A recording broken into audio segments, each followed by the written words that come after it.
शहर की एक तंग सी गली में शाम का आसमान हल्का सा लाल हुआ था।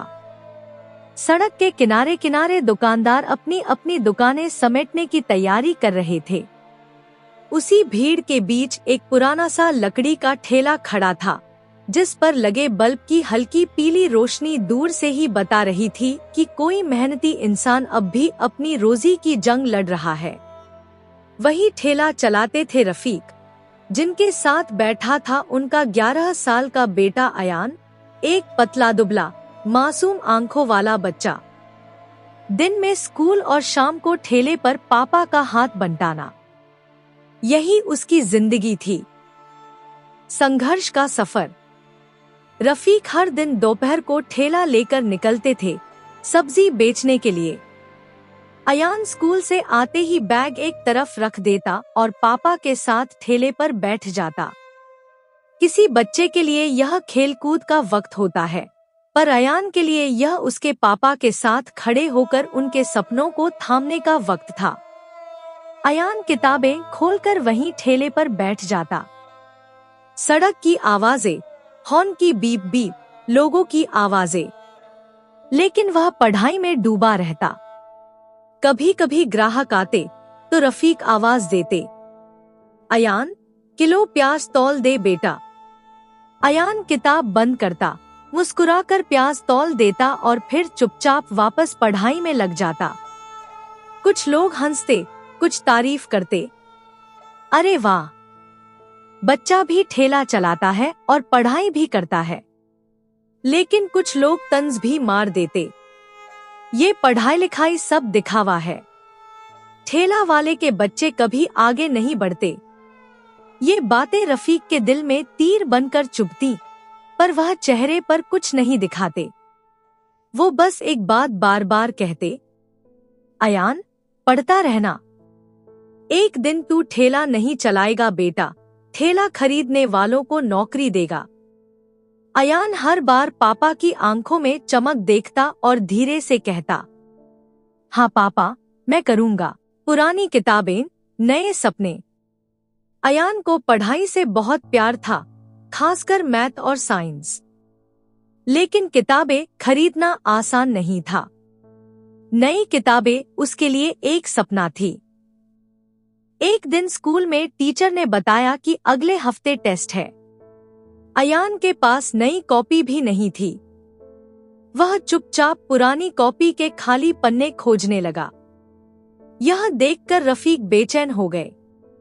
रात को अयान के सोने के बाद उन्होंने अपने बटुए से पुराने सिक्के निकाले। गिनकर देखा, सिर्फ 70 रुपए थे। सुबह उन्होंने अयान के सामने एक नई कॉपी और पेन रखा। ये मेरे लिए? अयान की आंखों में चमक थी। हाँ बेटा, पढ़ाई करते रहो। तुम्हारे सपनों के आगे ये छोटी मोटी दिक्कतें क्या चीज हैं? अयान ने कॉपी को ऐसे पकड़ा जैसे वह दुनिया का सबसे कीमती तोहफा हो। बारिश और मजबूरी। मानसून आया। कई दिनों से बारिश हो रही थी। गली में पानी भर गया था, लेकिन रफीक ठेला लेकर फिर भी निकलते। एक दिन तेज बारिश में ठेले की छत से पानी टपक रहा था।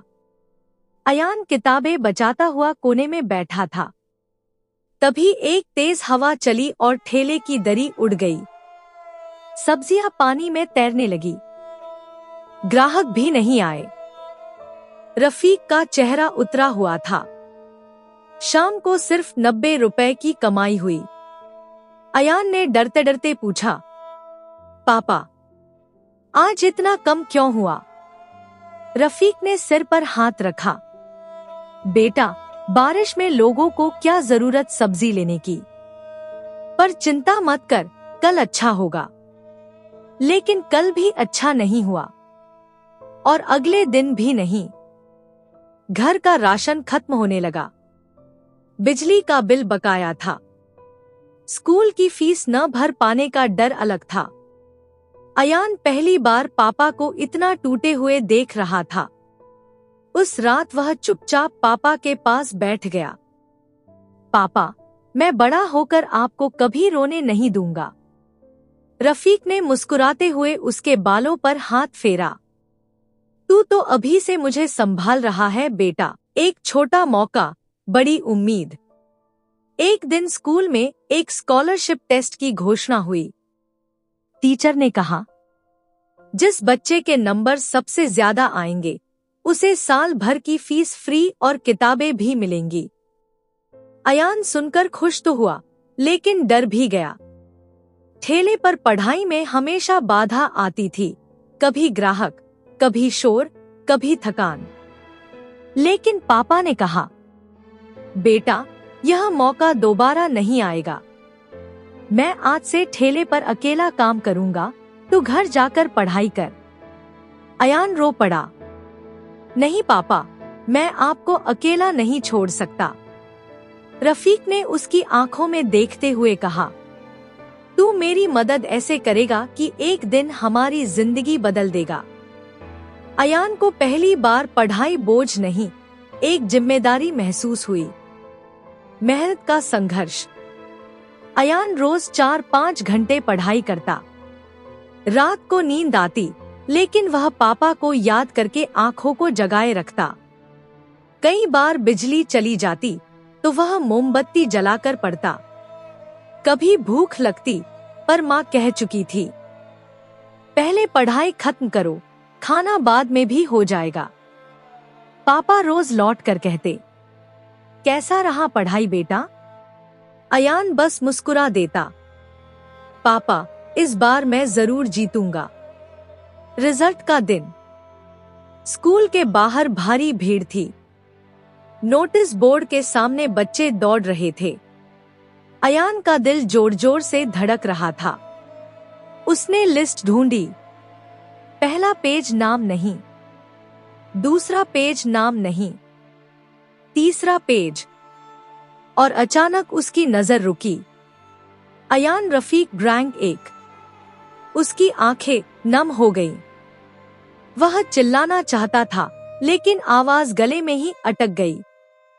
टीचर ने आकर उसके कंधे पर हाथ रखा। अयान, तुमने साबित कर दिया कि हालात कभी सपनों को रोक नहीं सकते। पापा की ओर दौड़। अयान बिना समय गवाए ठेले की ओर भागा। रफीक सब्जी तौल रहे थे।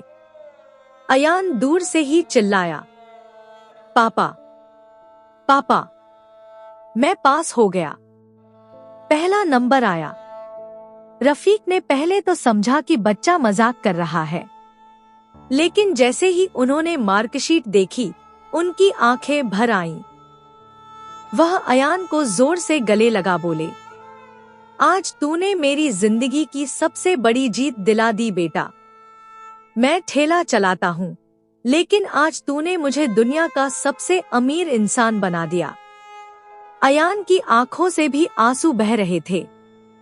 पापा, अब मैं और मेहनत करूंगा, सिर्फ हमारे लिए। एक नई शुरुआत। स्कॉलरशिप मिल गई, किताबें मिल गईं, फीस माफ हो गई। अब अयान पहले से ज्यादा ध्यान से पढ़ने लगा। रफीक भी ठेला नए उत्साह से चलाते। गली के लोग अब तंज नहीं मारते थे, बल्कि कहते, अरे वो रफीक का बेटा बड़ा होनहार है।